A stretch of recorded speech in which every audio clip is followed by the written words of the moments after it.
Hey everybody, it's Party Elite, and with the Queen and the Crone DLC out in the wild now, I want to turn our attention to something that was teased before its release and spend some time speculating, as I love to do. The Dark Elves have been promised a monstrous secret, yet to be unleashed upon the world. But this is not all, says the DLC description. The Druchii possess a dark and powerful weapon.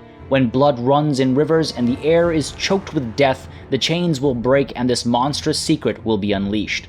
As much as some of us think the Gorgon and Jabberslythe count as Dark Elf monstrosities despite being Beastmen units, I don't think it likely. One day the Beastmen may get these units, but I don't think it'll be under a teaser for Dark Elves. There are a few actual possibilities.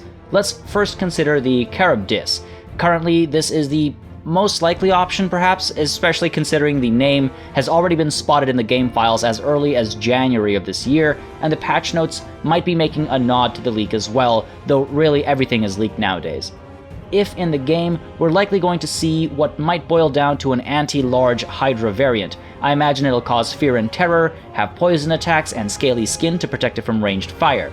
Given their violent tendencies, I wouldn't be surprised if the thing was prone to rampage as well, and we might see the Strider trait or some buffs when in water that extend beyond the aquatic trait.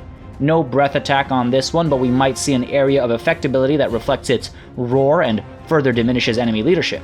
It would make for a cool unit from a lore perspective. These things are not easily tamed and are rarely seen outside of being brought to war by the Dark Elves, so perhaps the availability of one is tied to a rite, like the Casket of Souls for the Tomb Kings, or maybe it's marked as a Regiment of Renown version of the Hydra. Either of these options would either slow or limit their appearance on the campaign map and keep them available for multiplayer as well.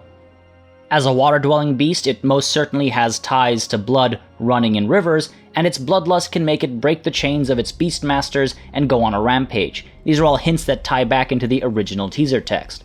A modified Hydra, though I'm sure CA will work to make it unique, beautiful, and interesting, sounds like too much teasing for too small an addition, so perhaps it's actually a different unit. The Blood-Racked Medusa is a likely candidate for inclusion, especially given the description of the secret. Another monstrosity, these hideous and deadly creatures were once sorceresses of Grond, who sought ultimate beauty through magic and bloody rituals, but were punished by the goddess of pleasure, Authority. Now mindless husks, they sometimes serve the Dark Elves willingly by following the blood and scent of death to war, but more often than not they're captured from their caves and literally chained to a blood-racked shrine, which is then driven by magic to go to battle. Sharing the form of sepulchral stalkers, there is the option of at least some degree of shared animations perhaps to help ease the process of inclusion, and that makes their presence more likely. Now I'm not sure if animations are kind of semi-recycled like that, but I'm just throwing it out there as a possibility. Now if they are in the game, I imagine they'll be heroes with Blood-Racked Shrine as a mount option that acts as an anti-infantry armor-piercing chariot. Low leadership, Frenzy, and Rampage are all likely inclusions, and I imagine we'll see something that replicates their ability to make anybody that locks eyes with them bleed from every orifice. Maybe a direct damage ability that works great on multiple entity units like Fate of Buna. It would be neat with a short cast range, or if it only worked when engaged in melee, because after all you do need to be close to lock eyes. I imagine they cause fear, and maybe terror is reserved when on the Blood-Racked Shrine itself, and a unit like this might have a buffed Encourage trait as well, driving nearby Dark Elves to fight harder and better. Again, given how much effort is needed to get one, it's quite possible that their campaign map recruitment is tied to a rite or other such event. Finally, and this is my favorite option, we might be getting a new legendary lord. With the tease we're getting, I can't imagine it's just going to be a unit. As likely as that is, I always hope for something more, often something borderline unreasonable, let's be honest. The High Elves and Tomb Kings have 4 legendary lords already. The Dark Elves need another to catch up. And while it can wait, let's speculate.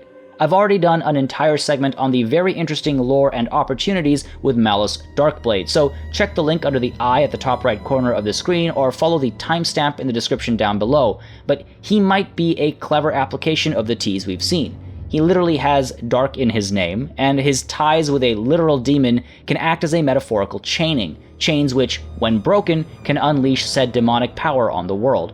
He's also got his Warp Sword of Cain as a potential quest item, and the lore already has a quest chain for him in seeking 5 powerful artifacts that were supposed to help free him from possession. Potentially starting north of Ulthuan, he might have unique campaign mechanics and battle mechanics that simply could not be completed in time for launch. Maybe he has access to some Chaos units, much like Alariel has access to Wood Elf Forest Spirits. Chaos Spawn are a potential contender, and there's also the ability to bring forth the demon within. Sarkhan is his name. Is he just going to be summoned as an ethereal being, or is he going to be a literal corporeal demon, or just buffs to Malice's stats? I expect fear, if not terror, and some great battle capabilities alongside at least one Cold One mount option in his pet dinosaur, Spite. Now this would be a fantastic addition to the DLC, and even though I do already like what it brings, this would send the DLC above and beyond expectations, so I don't think it's entirely likely, but again, I like to hope.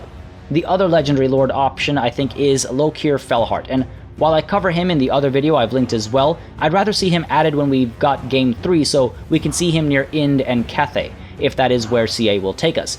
He does make a natural fit if he comes along the Charybdis, and he might start at Karon Kar, though the option exists for him to be a Horde army starting with his famed Black Ark Tower of Blessed Dread, or far off in Lustria or the Southlands, to reflect his treasure-seeking adventures. While he is a metaphorical monster, unless I'm missing references to chains and bloodletting ceremonies in his life, he seems unrelated to the tease unless he comes with the aforementioned Charybdis. Then again, bloodletting ceremonies seems to be part and parcel with any Dark Elf individual's life.